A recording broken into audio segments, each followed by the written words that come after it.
हम सुन रहे हैं कार्तिक मास महात्म्य की कथा।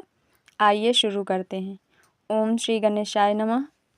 ओम नमो भगवते वासुदेवाय। पृथु बोले, हे मुनीश्वर महाराज, तुमने कार्तिक और माघ का बहुत बड़ा फल कहा। अब उन दोनों के स्नान की विधि और नियमों को हमसे भली भांति कहो। उद्यापन विधि को यथावत कहने के योग्य हो। नारद बोले, हे राजन, तुम विष्णु के अंश से उत्पन्न हो, तुमसे कुछ अज्ञात नहीं है। तो भी जो मैं कहता हूँ उन नियमों को भली भांति सुनो।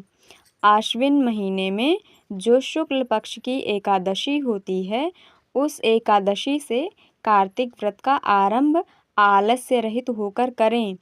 चतुर्थांश अर्थात प्रहर रात्रि रहे से प्रतिदिन सदा उठें और प्रथम ग्राम से उत्तर दिशा को जल का पात्र लेकर जाएं।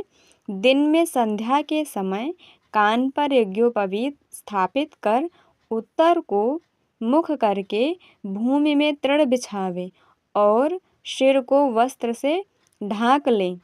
मुख को यत्न से बांधकर थूकने और श्वास लेने से रहित हो मूत्र तथा मल का त्याग रात्रि में यदि करें तो दक्षिण दिशा की ओर मुख करें। इस तरह आलस्य रहित होकर शौच करें। यह गृहस्थ का शौच है और इससे दूना ब्रह्मचारी को कहा है। वानप्रस्थ को तिगुना और सन्यासियों को चौगुना कहा है।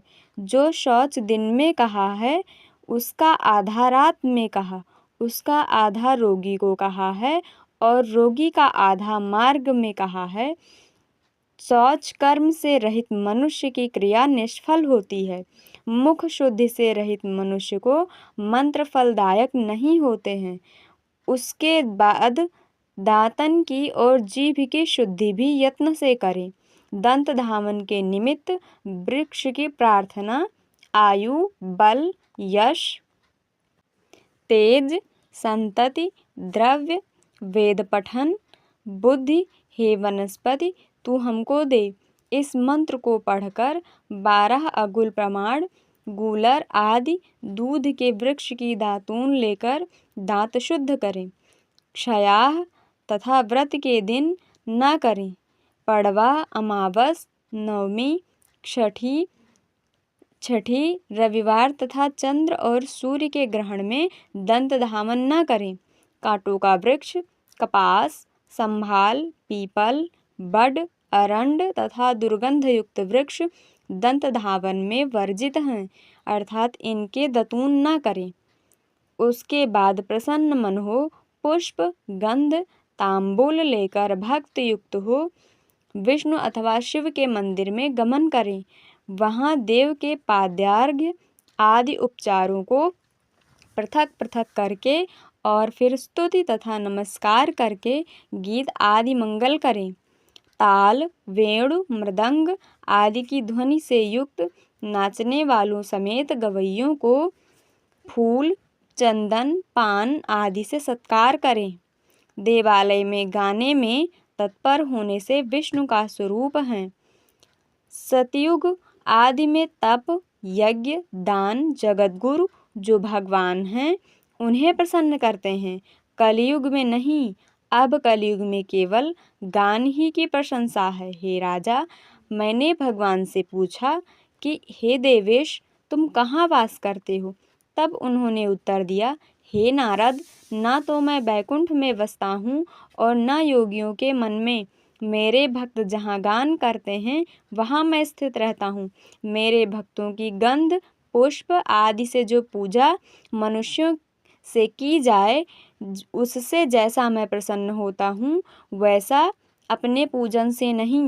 मेरे पुराणों की कथा को और मेरे भक्तों का गाना सुनकर जो मूढ़ मनुष्य निंदा करते हैं वे निश्चय ही मेरे द्वेष के योग्य हैं। सिरस, धतूरा, कुरैया, सेमल, अकौआ, अमलतास इनके फूलों से तथा अक्षतों से विष्णु नहीं पूजने योग्य हैं, अर्थात इन सबों को विष्णु की मूर्ति पर न चढ़ावें। गुड़हल, कुंद, सिरस, जूही, चमेली और केतकी के फूलों से शिव की पूजा न करें। लक्ष्मी की वांछा रखने वाला मनुष्य तुलसी दल से गणेश की पूजा न करे और दूब से दुर्गा की पूजा न करे और अगस्त्य के फूलों से सूर्य की पूजा न करे। पूजा में जिन देवताओं के लिए जो सदा उत्तम है, उससे इस प्रकार पूजा करके देवदेव जो भगवान हैं उनसे क्षमा मांगे। हे सुरेश्वर अर्थात देवताओं के स्वामी, मैंने मंत्रहीन, क्रियाहीन और भक्तिहीन पूजन किया है। हे देव, वह मेरा पूर्ण हो। उसके बाद प्रदक्षिणा करके दंडवत प्रणाम कर फिर भगवान से क्षमापन करें, गाना आदि समाप्त करें। जो मनुष्य कार्तिक की रात्रि में विष्णु की तथा शिव की भली भांति पूजा करेंगे, वह मनुष्य अपने पुरुषों समेत पाप रहित हो वैकुंठ भवन को जाएंगे।